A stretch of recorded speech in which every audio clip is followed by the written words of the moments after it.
students, in the previous lecture I talked about central dogma of molecular biology and gave you information about the 3 steps of molecular biology using which the cell replicates and survives, does its day-to-day metabolic activities.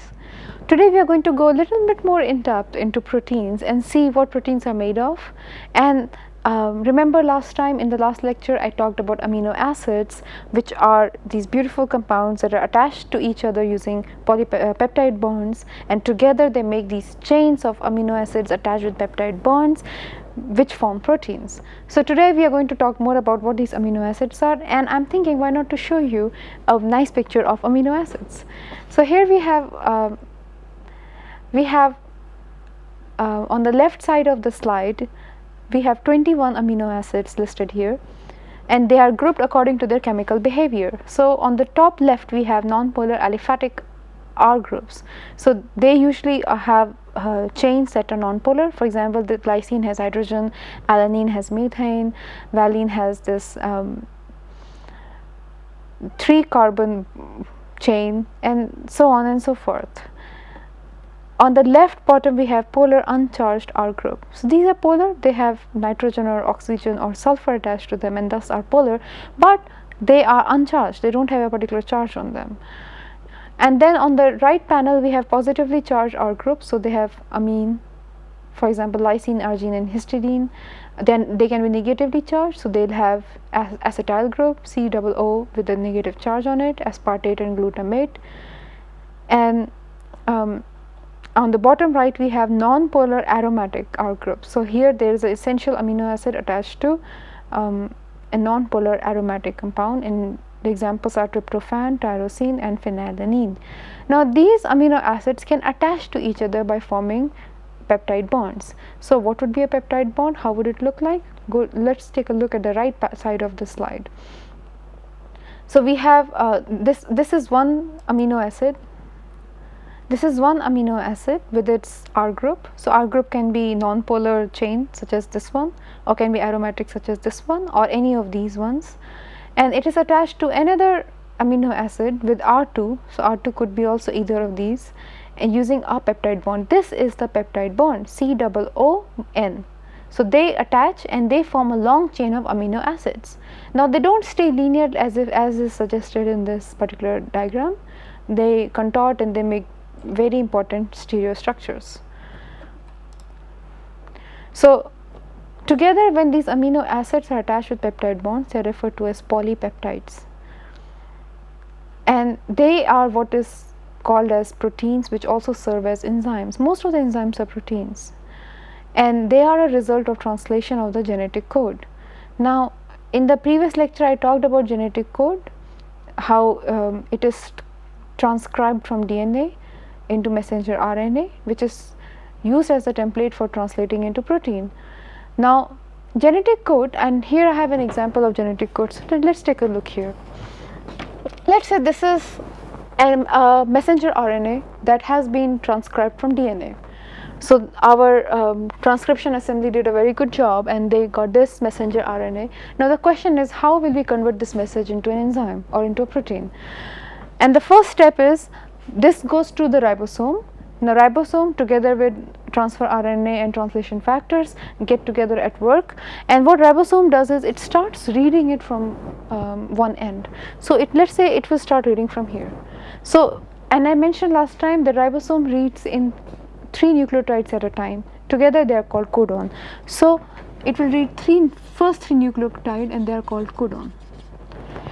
Let's say for some reason RNA, let's say there is so this is called codon. Now when it reads AUG, it means particular information for ribosome. In this case AUG implies start. So this is in a way informing the ribosome that this is the start of the gene. So you should start translating from here. So ribosome will say, wow, this is great, let's start from here. And then it will read CUC, GUU, GAC and so forth and translate them. Now here I want to take a break and mention something called open reading frames, ORFs. Now this is important, and I think it's relevant also. So when DNA is transcribed into messenger RNA, usually they don't all start with the start codon. At times there is a long chain of genetic material, AUU, AUG, CAG, and so on and so forth, and the ribosome will attach here, and it will read, let's say it reads nothing AU, it reads blank. For some reason ribosome decided that this extra backbone that I'm seeing is a missing nucleotide, so it can read AUU, and this will be its first message. It may not know what AUU mean, nothing AU mean, and then it will read UAU, GCA, and so on and so forth. This is one possibility. The other possibility is that the ribosome doesn't start reading from nothing, but it starts reading from A. In that case, it will read AUU, AUG, CAG, and so on and so forth. What ribosome can also do is skip the first nucleotide and start reading from here. So UUA, UGC, AG, and so on and so forth. So possibly we have three different messages that RNA can read. So RNA could read nothing, AU, UAU, GCA, G, and so on and so forth. So this is one codon, another codon, another codon, and so forth. This is the first reading frame. The second reading frame could be, it reads from A. So it reads AUU, AUG, CAG, and so forth. It might also read from, it might skip A altogether and start reading from U. So UUA,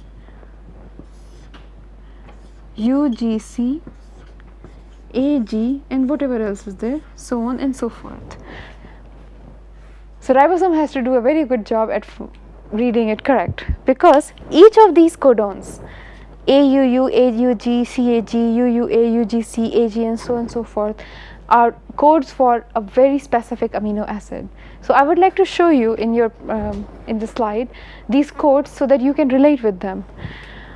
So UAU is a code for this particular amino acid. So if the ribosome reads from in the first case, then it will read ask for amino acid TYR, and followed by GCA, which is code for alanine here. So we'll get a protein that will look like this. We'll have TYR amino acid bonded by alanine, ALA. So this will be the result of the first reading. The second reading, we'll have AUU, meaning a particular protein. The next AUG is a start codon. So it tells ribosome, oh, this is where things are getting interesting, start translating from here. So it might reject this one and start translating further. But look here, the first case, it did not even encounter start codon. So when it does not even encounter start codon, there is a very good chance it won't make any protein at all. Even in third case, it won't encounter start codon, it won't make protein. And this is what brings us to the importance of start codon. So coming back to our messenger RNA, which looks like AUU, AUG, CAG in this particular instance, not in this one, which we'll get to very soon. Ribosome will start reading from nothing AU and say, doesn't mean anything. AUU still doesn't say me start, it's waiting for the command start. It reads AUU, it says nothing, and then it proceeds forward and it says AUG, AUG means start, this is where my genes begin. So it will automatically jump into action and say, okay, this is my right reading frame, I got it, this is my start codon, it says proceed forward, so this is where my reading frame begins. So I'm going to read in triplets from here onwards. So in this particular case, I have simplified the matter for ribosome and started with the start codon itself. So it encounters AUG, which is universal start codon, and it says, okay, start. So now it will start converting. Now what I want to do is walk you through this conversion process. So AUG means start, so it won't actually code for any protein, but it will just start coding, translating. So CUC stands for this particular amino acid. GUU will stand for another amino acid. So now what will happen, or the amino acids won't automatically appear here. When the ribosome reads here, here's the ribosome, it's reading CUC, the transfer RNA that has a perfect match for CUC, which would be GAG. So transfer RNA that has GAG on it will come here and sit here, GAG. This is a transfer RNA, and the transfer RNA will have the right amino acid attached to it, LEU. And similarly, once the matching has happened, this LEU will stay here and all this can go. Similarly, the transfer RNA that has a complement for GUU, which would be CAA, again transfer RNA with a particular amino acid. Now what will happen is LEU and VAL will form a peptide bond between them. So we will start getting an amino acid chain that would look like this, and so on and so forth. So this is the primary structure of the protein that we have made. And in this particular slide, I have listed down the typical start codon AUG and the often used stop codon. So there are multiple stop codons. For messenger RNA, there are UAG, UAA, and UGA. In DNA, they look like TAG, TA, and TGA. And I was talking about primary structure. So when we have amino acid like this, and they are usually abbreviated in 3-letter code as LYS, THR, TYR, PHE, and so on and so forth, or in 1-letter code. If you remember here, each of these proteins, they have a 3-letter code and a 2-letter code.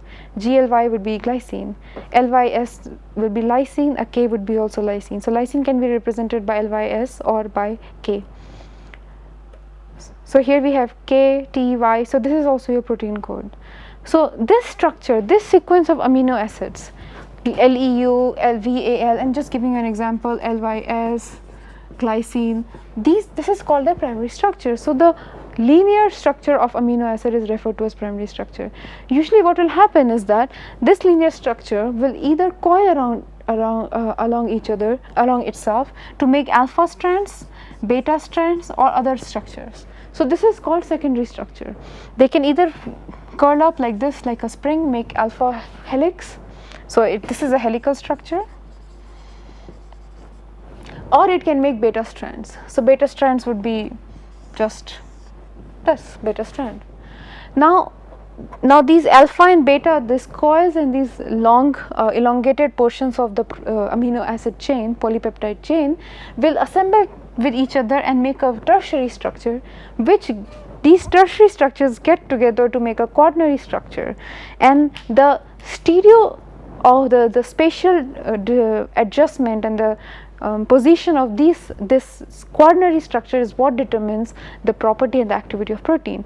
Any change in a single amino acid, for example, let's say there is a mutation here, and instead of GGA it reads something else and it encodes the wrong protein, wrong amino acid. So this wrong amino acid will affect its primary structure definitely. It will also make a small dent on its secondary structure, and thereafter on tertiary, and finally on the quaternary structure, and it's possible that the protein will be ineffective, it won't work.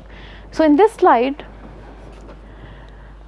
we have primary structure here, amino acids joined together with peptide bonds, and they make either alpha helices or beta strands, and see they are connected with each other with polypeptide bonds, and they are directional usually, both alpha and beta strands, and they can assemble together, fold into each other to make domains. This is tertiary structure, and this tertiary and remember, this is very chemistry sensitive. Any change in charge, any change in pH, and this will change the structure, the folding would change, and then this will form the quaternary structure. So many domains like this one here and other domains will get together and make a functional assembly of chains. A functional assembly, this together is one protein. So when I talk about ribosome as is being part of proteins, so think about many molecules of amino acids who are connected with polypeptide bonds, who have folded into secondary, tertiary, and quaternary structures, and now are acting together as ribosome. Now briefly in the previous lecture I mentioned about denaturation for DNA, which is when we increase the temperature, the molecules start vibrating at a higher frequency with higher energy, and thus the double strands of the DNA, dsDNA, will separate from each other. This is called denaturation. A similar observation is experienced in terms of protein. So here we have a crystal structure of the protein on top left, and you can see how intact and well arranged it is, and the arrows here depict the direction of the strands. So we have alpha helix here and we have beta strands here in blue. So this is pure water at 25 degrees Celsius. So I've added water, and there's slight change in configuration but nothing much. You can see how these two beta strands have separated from each other, how the alpha helix has coiled little more on the top and gone away. So just adding pure water, that is a hydrogen bond rich liquid, will make at least some difference in the structure. So we can see even this, and when we increase the temperature we see more differences. The alpha helix starts moving away, the beta strands move differently, and finally after boiling the entire protein collapses. And this is, if you have seen an omelette being cooked, that is protein denaturation at work. First we have liquid protein that are beautifully in right structure, right shape for life to begin, but as the temperature rises they get denatured, and when they get denatured they solidify and we have an omelette ready. Now TMAO, this is a trimethylamine compound that is used for preventing denaturation of protein. So here I added the crystal structure to pure water, and because I added TMAO 1 molarity, with a very high concentration, the structure has not collapsed as much as it would collapse without it. Then I add more while I increase temperature. So remember, notice here, to go from 25 to 60 degrees Celsius and prevent collapse I need 4 times more TMAO.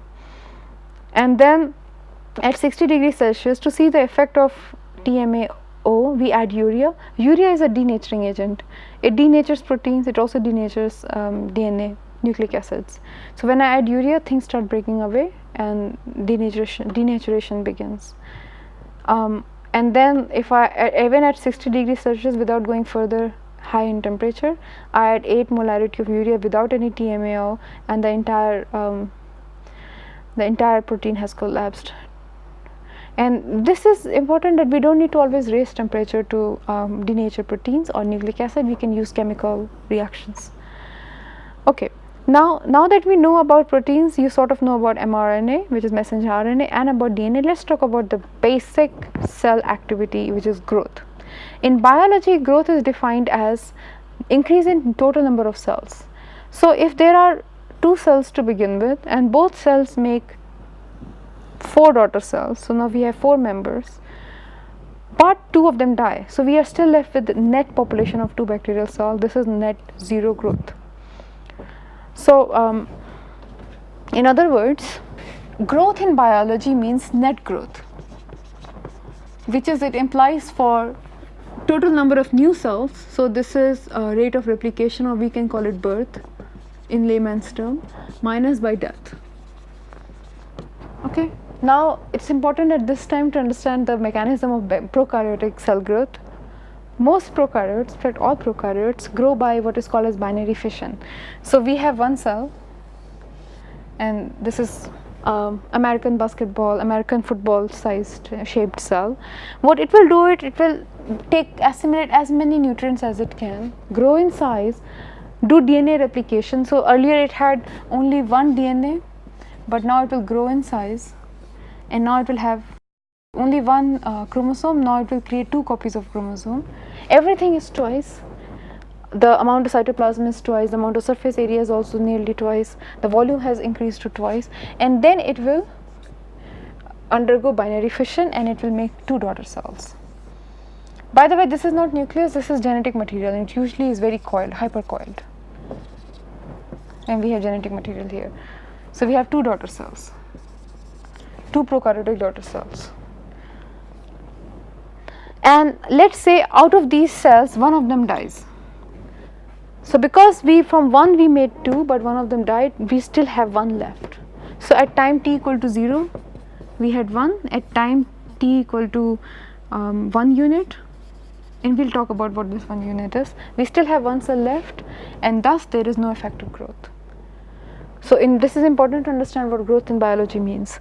The other thing I want to mention is what is the unit of time. How much time does it take for one cell to break into two is called generation time. So this is one generation from parent to daughter cell. Now, so in this figure you have a cell, a rod shaped cell which looks like E. coli, and it grows twice in size, makes two of everything, and then this is septum formation.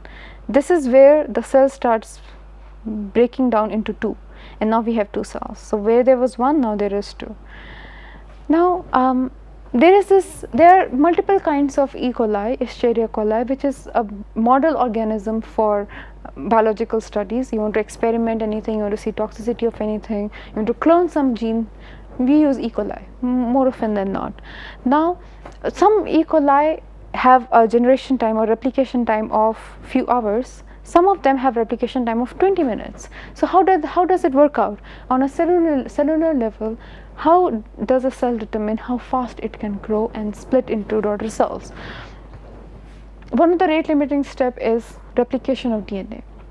So remember I told you DNA of prokaryotes supercoiled circular DNA. So to make things easier to see here, this will look like this. A double stranded helical structure. I am not making helical structure but just trying to make a double stranded structure.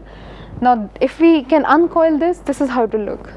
So our beautiful topoisomerase comes here, it takes these two apart and it starts making new copy of these. And then this is replication fork. So we have nice replication fork and there is replication going on. So if we have one replication fork, the E. coli will split or will undergo growth at its standard time. But in the case of super fast E. coli that has super fast replication time, what it uses is multiple replication forks, and those multiple replication forks allow it to make 4 copies of DNA when it could only make 2, and that's why it grows faster. Now let's look at quantitative aspects of microbial growth. Now that we have some idea about binary fission in microbes, it's important to know from an applied perspective how can we quantify microbial growth. And even before we go to how to quantify population growth, let's look into why to quantify population growth. And a very simple day-to-day example would be souring of milk. So I have milk, and because bacteria don't undergo spontaneous generation, we talked about it in the first lecture. So I have milk and it is sitting overnight, and I want to know when will it go sour. This is a very practical application. From an applied environmental microbiological perspective, I have wastewater and I want to know how fast the anaerobic conditions will set in, and that's the other reason why I want to know how microbes grow and when can I expect them to reach a particular number, and what resources will be utilized for them to reach a particular number. And that is why scientists, ever since we discovered microbes, we were very interested in finding out microbial growth. Because the studies in microbiology were pioneered by people who were interested in public health, and even now are, we know that understanding microbial growth will also help us understand public health. For example, let's say I had a mosquito bite me, and now the malarial plasmodium is inside my body.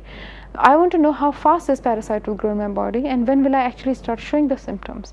So microbial, in other words, microbial growth is a very important and relevant concern for everybody interested in environmental or public health engineering.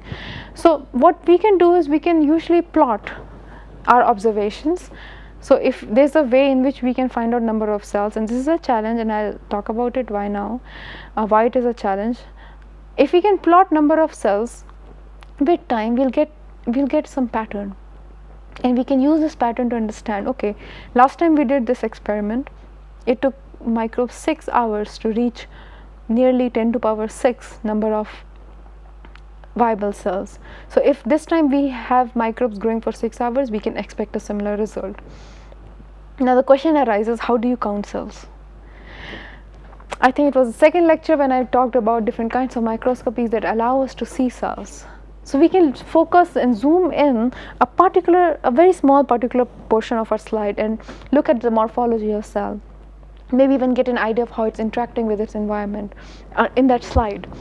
But there's no way we can swipe through, or we can take a look at the entire slide to get an idea of how many microbes, and count them, how many microbes are there in our sample. For that we have specialized techniques, and one of the most easy technique and most popular technique that you might or might not have studied in your 11-12 biology, or will perhaps come across somewhere, is turbidity. So what we have, we can give microbes, we can take let's say 1 ml of microbial solution, and I want to know what's the concentration of it. I can take agar or some liquid broth that is perfect for the microbes to grow. I can add that inoculum into the broth, which has all the food, all the nutrients that microbes can dream of, if they have dreams. And as the microbes start growing, the turbidity of the liquid would change, and then I can plot the turbidity. And then using other quantitative methods, I can say, okay, the plot of turbidity gives me an idea of where the microbes are in their growth phase. If it is very turbid, if it is this turbid, I know they are in exponential phase. If they are this turbid, I know they are dying now, they are done their exponential phase. So turbidity is one of the measures, and we'll be talking about other measures, but for now it's important to know that what basically we do is we plot growth data versus time and try to get an idea of the kinetics of population growth. Earlier, when people started studying population growth of microbes, they found that when we plot arithmetically, which is simply going from 0, 1, 2, 3, 4 in a decimal system, we get something like this, an exponential growth. And when we plot it on a semi-logarithmic scale, it gives us a linear plot, which sort of confirmed or provided strong evidence in favor that the microbes grow exponentially.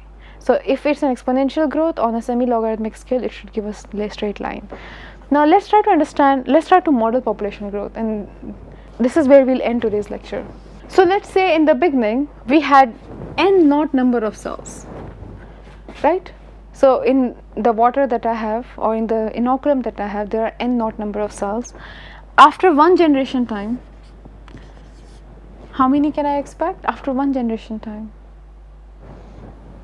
N naught power 2, because each of them would have grown and split into 2. So here I had 2 to power 0 at time 0. At time 1 generation time, I had 2 to power 1. And then if I give them one more generation time, I will have n naught 2 ki power 2.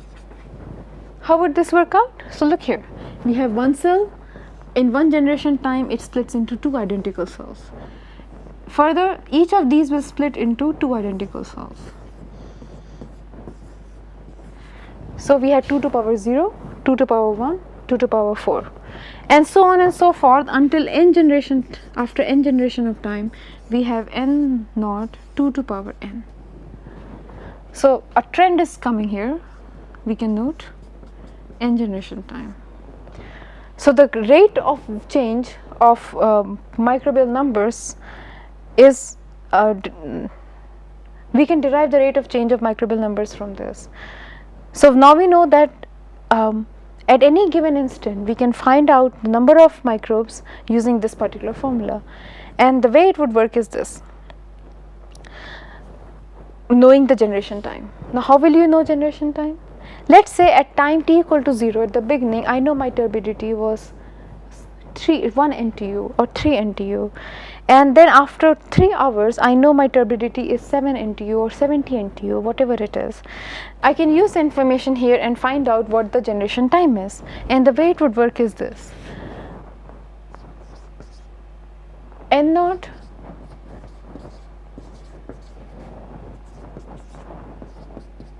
let's say 6 hours, right? So because I know n naught, I know turbidity here, so I know n naught by 2n, and I can find out this. And why? Because time, how will you express time into number of generation hours? A generation time or generation times for microbes can be defined as number of actual time that has passed divided by time taken by one step. So let's call it t small n, time taken by one step. So by using this we can find out generation time by having this information, and further we can also devise a kinetic model for our microbial growth. So let's create a kinetic model for microbial growth. So we know now that at any given instant we have n naught 2 to power n number of microbes, where n is, we can represent it in terms of time. After one generation time I will have n naught 2n plus 1, so one generation time. So what is the rate of change of microbes here? So dn by d generation time, dgt, can be given by n naught 2n plus 1 minus n naught 2n upon 1 generation time, right? So here we have n naught 2n 2 minus 1 upon 1 generation time.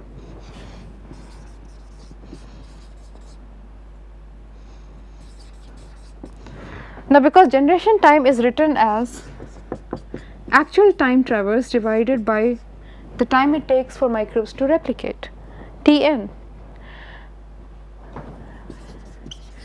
dgt here can be replaced, and it will cancel on both sides because it can be replaced by this dt by Tn.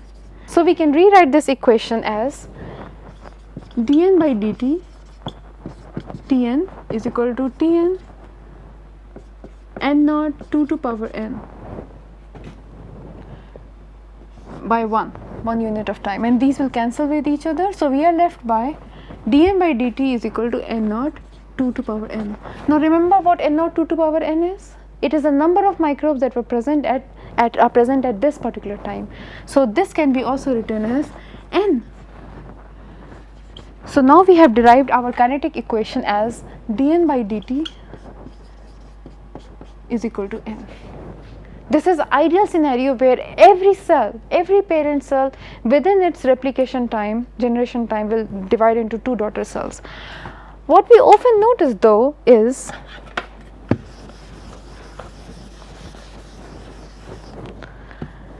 that this replication is not always perfect. There is an inefficiency attached to it. Not all parent cells will in given time, in the right generation time, break into 2 cells, and thereafter we add a rate constant r, which is, as now a definition suggests, between 0 and 1.